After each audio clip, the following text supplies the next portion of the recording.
दहाड़ न्यूज जौनपुर, सच दिखाने की हिम्मत दहाड़ न्यूज पर। नमस्कार, मैं कपिल देव सिंह, आप देख रहे हैं आपका अपना चैनल दहाड़ न्यूज जौनपुर, सच दिखाने की हिम्मत। Breaking news. जनपद जौनपुर के मनियाहू कोतवाली क्षेत्र के काजीपुर में स्थित सेंट जेवियर इंटर कॉलेज का वार्षिक उत्सव बड़े ही शानदार तरीके से धूमधाम के साथ मनाया गया। इस कार्यक्रम में मुख्य अतिथि के रूप में 370 मनियाहू के कर्मठ एवं जुझारू विधायक डॉक्टर आर.के. पटेल व कुणाल गौरव उप जिलाधिकारी मनियाहू रहे। विशिष्ट अतिथि के रूप में वरिष्ठ समाज सेवी चंद्र प्रकाश सिंह पप्पू, अजय मिश्रा, राकेश पटेल, जिला अध्यक्ष अपना दल यश, लाल बहादुर पटेल, रविशंकर दुबे, पंकज केसरी, सुनील पटेल उपस्थित रहे। इस कार्यक्रम का शुभारंभ 370 मनियाहू विधायक डॉक्टर आर.के. पटेल, समाज सेवी चंद्र प्रकाश सिंह पप्पू और अपना दल यश जिला अध्यक्ष लाल बहादुर पटेल ने दीप प्रज्वलित करके किया। आपसे बता दूं कि प्रबंधक सिस्टर अनूपा दयाल व प्रिंसिपल मिस फ्रैंक ने भी वहां पर दीप प्रज्वलित किया, जैसा कि आप विजुअल में देख पा रहे हैं। सबसे खास बात मैं आपको बताऊं कि इस विद्यालय की जो प्रबंधक हैं मिस सिस्टर अनूपा दयाल व प्रिंसिपल मिस मैरी फ्रैंक, दोनों महिलाओं ने इस विद्यालय में बच्चों की उच्च शिक्षा देने की पूरी कोशिश की, जिसका ये जीता जागता नमूना है कि ये जो भारत की संस्कृति है। लोग कहते हैं कि इंग्लिश मीडियम बच्चे पढ़ते हैं तो वहाँ संस्कृति भूल जाते हैं। नहीं मेरे दोस्त, यहाँ पर भारतीय संस्कृति का एक नया रूप देखने को मिला कि मुख्य अतिथि को बेटियां चंदन लगाकर, कुमकुम लगाकर, फूलों की वर्षा करके और उनका बैच अलंकृत करके उन्हें सम्मानित करके अपने भारतीय संस्कृति का एक जीता जागता नमूना पेश किया, जो कि एक उदाहरण है कि सभी विद्यालय वाले इस खबर को देखें और अपने बच्चों को इस तरह से उनको शिक्षा दें। अब मैं आपको दिखाता हूं पूरे कार्यक्रम का आकर्षक बिंदु। ये आप घर बैठे बैठे मां गंगा की आरती देख सकते हैं। सेंट जेवियर विद्यालय के बच्चे इतने तेज हैं कि आपसे मैं क्या बताऊं। इनको इस तरह की शिक्षा देना एक बहुत ही बड़ी बात है।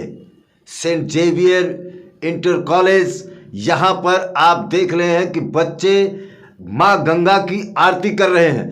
जो हमारे देश के यशस्वी प्रधानमंत्री नरेंद्र मोदी जी ने गंगा आरती का एक अलग ही प्रचलन चलाया है, उसका ये छोटी सी झलकी आप घर बैठे बैठे देख सकते हैं। अगर आप बनारस, इलाहाबाद अगर गंगा आरती में नहीं पहुंच पाते हैं तो मेरे चैनल के माध्यम से आप इन बच्चों का ये गंगा आरती देखकर खुद आप महसूस करेंगे कि मैं इस समय माँ गंगा की गोद में बैठकर उनकी आरती कर रहा हूँ। ये बहुत बड़ी चीज़ यहाँ पर सेंट जेवियर के बच्चों ने अपने कला के माध्यम से लोगों को दिखाया है, उन तक अपनी बातों को पहुँचाया है। आपसे बता दूं कि डॉक्टर आर.के. पटेल ने अपने संबोधन में ये कहा कि हमारा भारत देश सभी को एक साथ लेकर चलता है, चाहे वो हिंदू हो, चाहे मुसलमान हो, चाहे सिख हो, चाहे ईसाई हो। ये भारत देश ऐसा है कि यहाँ पर अनेकता में एकता है, लोग अनेक होकर भी एक हैं, इसलिए हमारा भारत देश महान है। और उन्होंने सिस्टर अनूपा दयाल जो इस विद्यालय की प्रबंधक हैं, उनका आभार भी जताया कि ऐसे मुख्य कार्यक्रम में हमें यहाँ पर बुलाकर हमें अग्रहित किया है। और उन्होंने साथ ही साथ सभी बच्चों का यहाँ पर आशीर्वाद दिया, सभी बच्चों को, और उनके इस कला को उन्होंने तालियों के साथ स्वागत भी किया। जैसा कि आप विजुअल में देख पा रहे हैं कि डॉक्टर आर.के. पटेल के बगल में समाज सेवी चंद्र प्रकाश सिंह पप्पू व जिला अध्यक्ष अपना दल यश लाल बहादुर पटेल। अब मैं आपको कुछ ऐसी झलकियां दिखा रहा हूं जिसको आप पीछे से देखेंगे, आपको विजुअल जो दिख रहा है, इस विजुअल के सीन के सामने इन बच्चों द्वारा जो ये नृत्य पेश किया गया, भगवान नटराज का जो मुख्य नृत्य होता है, उस नृत्य को यहाँ पर प्रस्तुत किया। और इस दृश्य को देखने के बाद ऑटोमेटिकली कहना नहीं पड़ा, जो इनके अभिभावक, जो मुख्य अतिथि और जो लोग आए हुए थे तालियां बजाने लगे। लगे और पूरे तालियों की गड़गड़ाहट से पूरा सेंट जेवियर का प्रांगण गूंज उठा। अब ये दृश्य देखिए, आपने कभी सोचा नहीं होगा कि कक्षा 2 की बच्चियां हैं ये, और अपने नृत्य को, अपनी कला को किस तरह से आपके सामने पेश कर रही हैं। तो आप जान लीजिए कि Saint Xavier inter college Kazipur Maniyahu Jaunpur में बच्चों का भविष्य सुरक्षित है। यहाँ पे जो टीचर है, जो अध्यापक हैं, वो बच्चों को किस तरह से इनकी शिक्षा दे कर रहे हैं, किस तरह से उनकी परवरिश कर रही हैं, क्या नॉलेज दे रही हैं, ये साफ साफ इस झलकी में आपको दिख रहा होगा।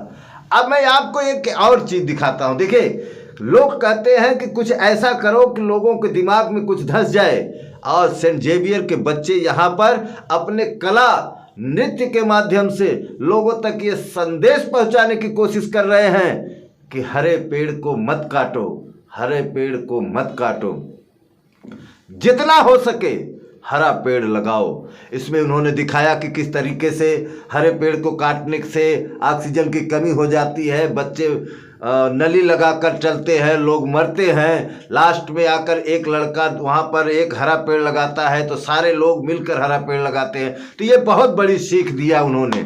आइए मैं आपको सुनवाता हूँ डॉक्टर R.K. पटेल, जो मुख्य अतिथि हैं इस पूरे कार्यक्रम के, उन्होंने इस कार्यक्रम के बारे में क्या कहा और अपने तरफ से सेंट जेवियर विद्यालय के लिए क्या कहा। हम आपको डायरेक्ट उन्हीं के पास लिए चलते हैं। सुनिए कर्मठ एवं जुझारू विधायक मणियाहू डॉक्टर R.K. पटेल से। देश में पैदा हुए 3 धर्म, सनातन धर्म, बौद्ध धर्म और जैन धर्म एक साथ पले बढ़े हैं और आज भी यहाँ है, और इनके बीच में कभी संघर्ष नहीं हुआ। हमने बहुत सारी संस्कृतियों को अंगीकार किया, हमने हुरों को अंगीकार किया, हमने यवनों को अंगीकार किया, यूनानियों को अंगीकार किया, हमने अरब वालों को अंगीकार किया, हमने सबका सम्मान किया। और ये देश हमेशा सह अस्तित्व में विश्वास करता है। हम तमाम विचारधाराओं को एक साथ अंगीकार किए हुए चल रहे हैं। ये विविधतापूर्ण देश है, और आज ही के दिन इस देश के शिल्पी जो अखंड भारत हुआ है, पहले खंड खंड था।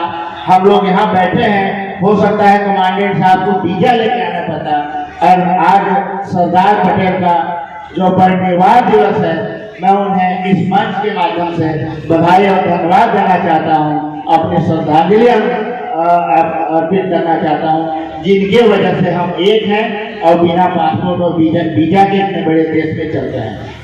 हमने ऐसे धर्मों को संरक्षण दिया जो कि जहाँ से पैदा हुए लुप्त हो गए। फारसी धर्म का इससे बड़ा कोई एग्जाम्पल नहीं है, और फारसी धर्म का जितना संरक्षण भारत में हुआ है उतना कहीं नहीं हुआ है। हम सभी इस दुनिया में अभिनय करने के लिए आए हैं, सब लोग अभिनय कर रहे हैं। अभी बच्चे जो हैं विद्यार्थी जीवन का अभिनय कर रहे हैं, बाद में चल के किसी कैरियर को अंगीकार करेंगे।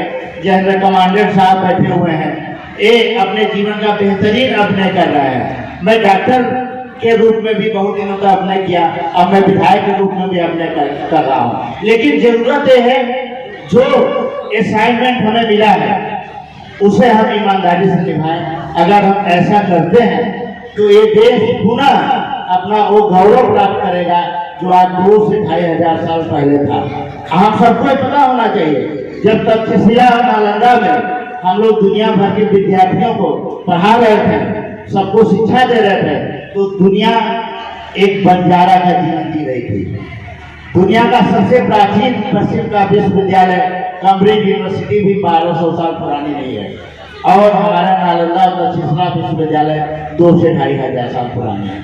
तो हम शिक्षा के क्षेत्र में अग्रणी थे, इसीलिए हम विश्व गुरु थे।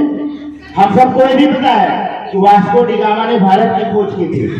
भारत वास्को डी गामा कभी नहीं आ पाता जब उसे 2 गुजरातियों ने केप टाउन में मदद नहीं की होती, बड़ी बड़ी नौकाएं देकर के। तो वास्को डी गामा को के पास इतनी बड़ी नौका नहीं थी, तो हमारा समुद्र में भी कब्जा था। हमारे गुजराती भाई पूरी दुनिया में व्यापार करते थे। और इतना ही नहीं, आने वाली सदी और आज की सदी हमारी सदी है, और ये तभी संभव है जब हमारे बच्चे वैज्ञानिक सोच डेवलप करें। इसके लिए विद्यालय से बड़ा कोई स्थान नहीं होता। तो हम सभी टीचरों, अभिभावकों से ये आह्वान करते हैं कि बच्चों में वैज्ञानिक सोच डेवलप करें। क्या सही है, क्या गलत है, उनके अंदर स्वयं अनुभूत होने दें। और इस समय कानून का राज है। मैं योगी जी को भी धन्यवाद देना चाहता हूँ। कोई भी अपना काम निडर होकर कर सकता है। तो कानून का राज अगर रहेगा तभी सभी लोग बढ़िया से प्रफुल्लित होंगे, अपना काम करेंगे। तो प्रिंसिपल मैडम को मैं बहुत बहुत धन्यवाद देना चाहता हूँ कि आपने मुझे बुलाया। और हमारी जो प्राचीन सभ्यता है, संस्कृत है, जैसे जिंक के बारे में आप सबको पता है, दुनिया को जिंक का कोई नॉलेज ही नहीं था। जिंक का जो मेल्टिंग पॉइंट है वो लिक्विड से वेपर में बदलने में 1 डिग्री का अंतर है। ये सिर्फ दुनिया में पता था। सारी दुनिया को जिंक की हम सप्लाई करते थे। ट्विन स्टार जो है, ट्विन स्टार के बारे में आप वशिष्ठ और नंदी का नाम सुना होगा, जो ट्विन स्टार है। इसका ज्ञान हमारे यहाँ सदियों से था, लेकिन अब जो है पश्चिमी दुनिया 200-250 सालों से जारी है। तो हम दुनिया के केंद्र थे, हर मामले में केंद्र थे। तो हमें पुनः बनना है, देश को आगे ले जाना है, दुनिया को भारत का जो गौरव है पुनः याद दिलाना है। इसके लिए हम सबको मिलकर काम करना होगा, एक रूप में काम करना होगा। और हमें ये भी नहीं भूलना होगा, चाहे कोई वेस्टर्न इंडिया का हो, चाहे पश्चिमी भारत का हो, चाहे उत्तरी भारत का हो, चाहे दक्षिणी भारत का हो, वहाँ की बोली, भाषा, पर्यावरण, काल खंड की वजह से हम लोग का रूप, रंग, विभेद, कद काठी अनेक हो सकती है, लेकिन हम सब एक हैं। साइंटिफिक रूप से प्रूव हो गया है, हम सभी का डीएनए एक है। इसलिए कोई विभेद की बात नहीं होनी चाहिए। हम सबको मिलकर देश को आगे बढ़ाना चाहिए। मैडम को पुनः बहुत बहुत धन्यवाद और बच्चों को ढेर सारा प्यार। और ये आगे बढ़े, हमारे मरियाहों का विद्यालय गौरव है, इसी तरह से बना रहे। यहाँ से ढेर सारे लोग निकले। मैं कमांडेंट साहब को पुनः धन्यवाद देता हूँ। आप यहाँ के प्रेरणा स्रोत बने। मैं अपनी बारी को विराम देता हूँ। जय हिंद, जय भारत।